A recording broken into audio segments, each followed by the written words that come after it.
right. God bless everybody. Today is Genesis 50, Monday 5-4-20.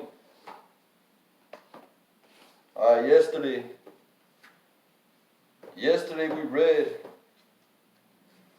Jacob blesses his sons, the 12 tribes of Israel, each blessing appropriate to them specifically. Israel blesses his sons, the 12 tribes of Israel.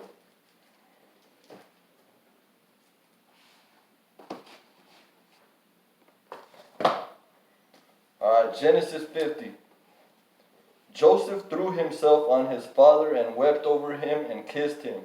Then Joseph directed the physicians in his service to embalm his father Israel. So the physicians embalmed him, taking a full 40 days, for that was the time required for embalming. And the Egyptians mourned for him 70 days. When the days of mourning had passed, Joseph said to Pharaoh's court, "If I have found favor in your eyes, speak to Pharaoh for me.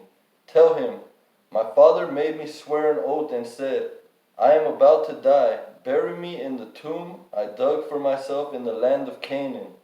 Now let me go up and bury my father, then I will return."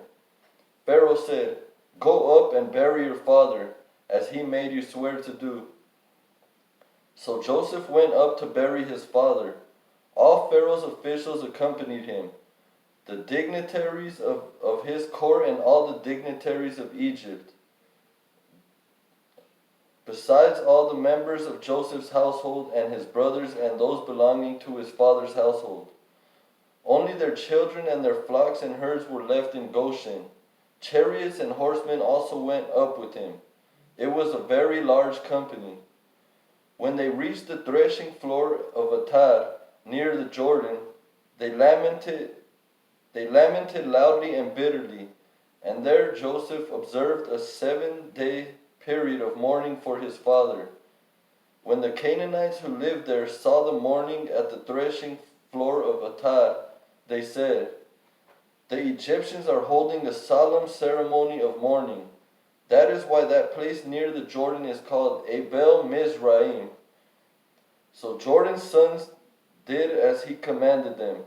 They carried him to the land of Canaan and buried him in the cave in the field of Machpelah, near Mamre, which Abraham had bought along with the fields as a burial place from Ephron the Hittite. After burying his father, Joseph returned to Egypt, together with his brothers and all the others who had gone to him to bury his father. Joseph reassures his brothers. When Joseph's brothers saw that their father was dead, they said, "What if Joseph holds a grudge against us and pays us back for all the wrongs we did to him?" So they sent word to Joseph saying, "Your father left these instructions before he died. This is what you are to say to Joseph.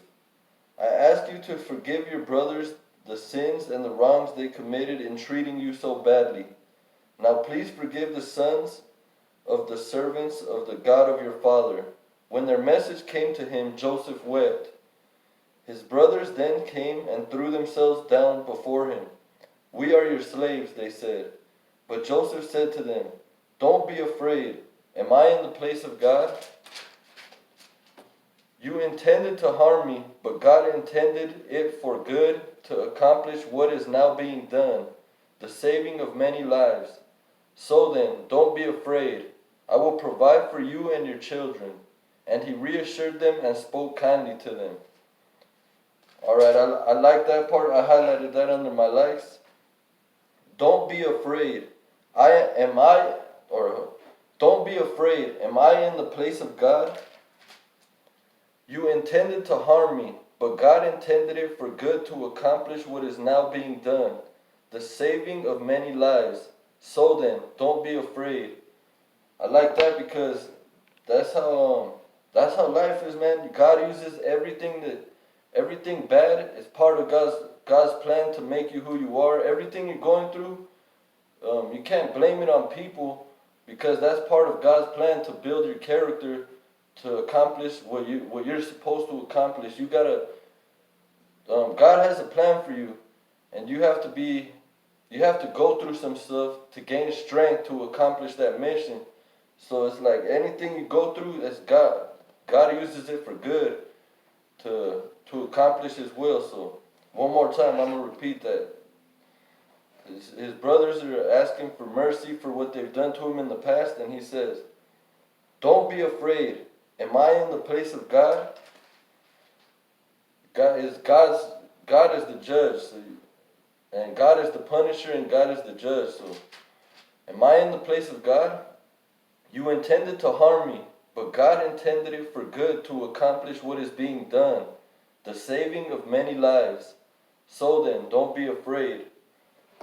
I will provide for you and your children," as he assured them and spoke kindly to them. The death of Joseph.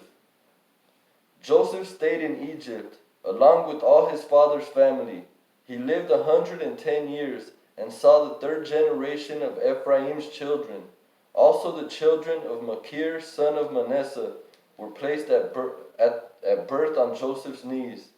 Then Joseph said to his brothers, "I am about to die, but God will surely come to your aid and take you up out of this land to the land He promised an oath to Abraham, Isaac, and Jacob."